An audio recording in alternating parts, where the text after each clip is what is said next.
Hello, everyone, and welcome to another edition of the NFL Draft Triple Take presented by UPMC. Mike Prisuta, Dale Lolley, and Matt Williamson. We are your Triple Take threesome. We've been doing this for years now, so you probably know the drill by now. We take a look at the NFL Draft position by position leading up to the NFL annual event. And when I say leading up to it, we started this stuff, I don't know, a month, 6 weeks ago. We still got a month to go, give or take. We'll drop in some mock drafts here and there just to kind of throw you a curveball every now and then. But we are on round two, or in the middle of round two, of our position previews. And the way that works, rather than give you a top five, we give you a riser, a faller, and a sleeper. And one of the themes during our recent programs has reared its ugly head again. You know, I like it when we all have somebody different to talk about. I figure, you know, different guys see things differently. It's not always the case. And Matt Williamson, you and I have been agreeing of late, and we're going to do it again. Our riser, CADE from Washington. Great minds. And I made this excuse for myself when we recorded the running back triple take, the second one, that when we did the first one, I wasn't in the deep end on running backs yet because the Steelers had taken Najee Harris. Well, the same is kind of true on tight ends. And so I've done a lot more OTTON research since we got together the first time to rank tight ends. And I think he's my number one now. Wow. And yeah, I mean, I'm not high on this guy. I mean, 6'5". Come on up for the rising. Yeah, big time. I think he was fifth or sixth for me. Either was a just miss, but he's my favorite now. They asked him to block a lot at Washington. I think he was a 4-year starter. They do that there. Yeah, they do that there. Right. I mean, he's going to block. And so he doesn't embarrass himself in that regard. And I think he's the best separator of this group. You know, like Trey McBride's a good player, and he was my one before, but everything's a contested catch. This guy gets open. Yeah, he's really rising. He may end up being the first one picked. I know he's been reportedly a very popular guy. A lot of teams are scheduling pre-draft visits with this kid. And I think the Washington thing, you know, certain programs produce a certain kind of guy, and it's pretty consistent. And a Washington tight end or a Washington DB, I think you know what you're getting. At least you got maybe a little better idea than with anybody else. So yeah, I'll put a arrow pointed up next to CADE. Well, thank goodness, guys. I started writing up CADE when I did mine. Did you really? I said, you know what? That's going to be too chalky. I'm going to go with somebody else. Very chalky. So I did. I went with Daniel Bellinger out of San Diego State. And he's 6'5", 253. Was in the top five essentially in everything, testing-wise at the combine, ran a 4.6 340. That made me go back and watch him again. And I'm not going to say this guy could be George Kittle because Kittle – all he did was block in college. This guy blocked a lot in college as well. They didn't throw him the football. But then I watched him in the drills and things at the combine, and I'm like, oh, he moves pretty well. And I went back and watched some more game tape of him. He only had 68 career catches. Kittle was very similar because they had T.J. Hawkinson as well. He was, you know, Kittle was the blocking tight end.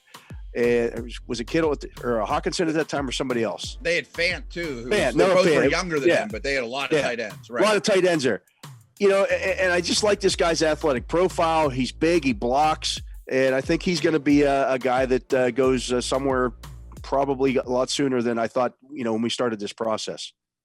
Dale, let's keep it with you because you and Matt are in agreement on the faller. Matt's already in previous shows established that he's less than impressed with Texas A&M.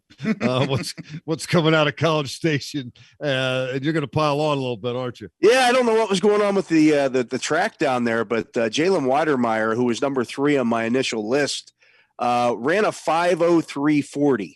Yeah, at 6'5", 255 pounds. And if you remember, both of Georgia defensive tackles at the combine ran 4.78 and 4.80, and everybody was going crazy.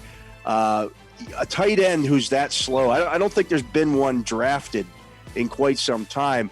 Now you turn on this guy's tape and it's like, okay, you know, he gets open, he does a lot of the stuff that you want to see, but I can't get past a 5.0340. I mean, that's super slow. Yeah, and Dale, just to expand on that, I actually looked into it a little more, like what tight ends that ran over a 5 did get drafted, and it's guys like Nick Boyle, big time blockers that are 280 pounds. And he's not that. He's not a very good blocker. You know, Right. like he's not real explosive. The 40 time was really bad, but his jumps were just as bad. And I don't care what the track is.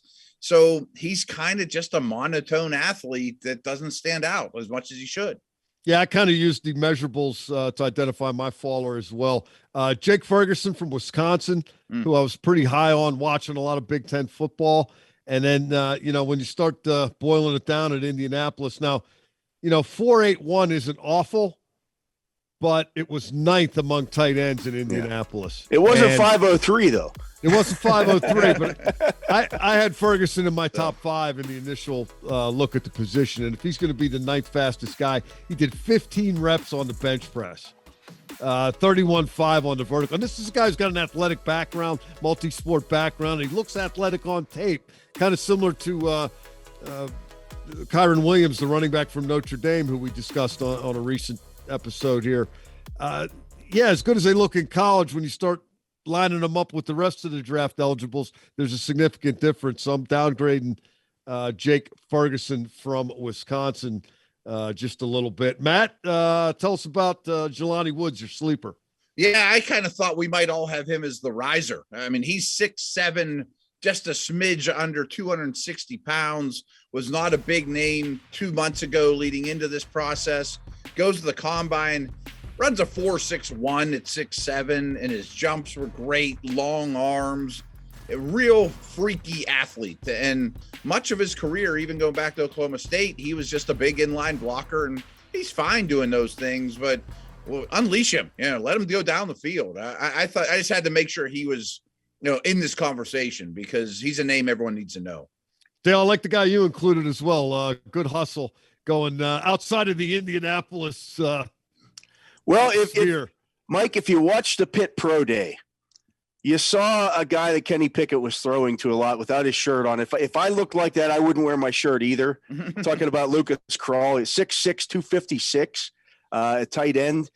Ran a 4.5, 4.40. I didn't think he was anywhere near that fast. I thought he was a pretty good prospect. I was kind of surprised he wasn't invited to the combine. But not only did he have that 4.5, 4.40, he had 35-inch vertical. I mean, he was across the board in like the top 80 percentile and above in a lot of those statistics for the tight ends.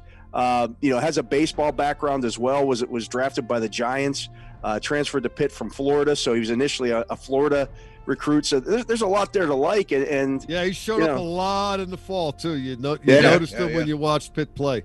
Absolutely. I think he really helped himself with his pro day. My sleeper is one of my favorite players available in this draft for a lot of reasons. And I'm not sure he's a tight end, but he worked out with the tight ends in Indy. So here he would he have gone to Michigan State?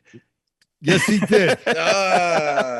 Connor Hayward, 5'11", 233. I think he's much more a fullback / H-back, but he has been a running back at Michigan State. He's been a tight end. He's been a special teams guy. He's just a football player, man. He just makes plays. I've seen this kid go 80 yards for a touchdown against Maryland. I was actually there in the stadium in Maryland. Steelers were playing the Ravens the next day. I was there with 2,000 or 3,000 other really interested people watching Michigan State play Maryland. I wish he had better bloodlines, though, Mike. Well, other than Ironhead Hayward and Cam Hayward, he doesn't have much to go there.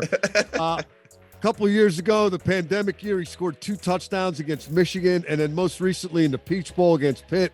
I know you guys remember this catch. He went up in the end zone during Michigan State's comeback and gets drilled in the spleen or the ribs, comes down with the ball, touchdown. I really like his toughness.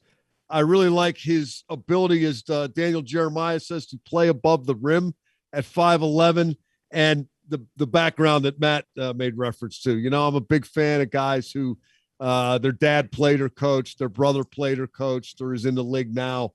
I think it's really advantageous. And I think Connor Hayward's going to end up on a roster somewhere, and I think he's going to make a few plays every week. Great one. Yeah, he's one that every time Matt and I do a mock draft on the drive, we always take that 7th round pick and say, okay, Connor Hayward. That's just pencil it in. He really is.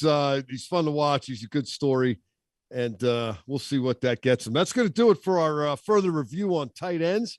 Want to remind everybody that this show and all shows like it can be found on all of the Steelers' social media platforms. We're going to keep cranking out these position previews. Hey, sometimes we're going to agree, sometimes we're not. That's just the way it works out. But we've got it covered from every angle. Trust me on that one.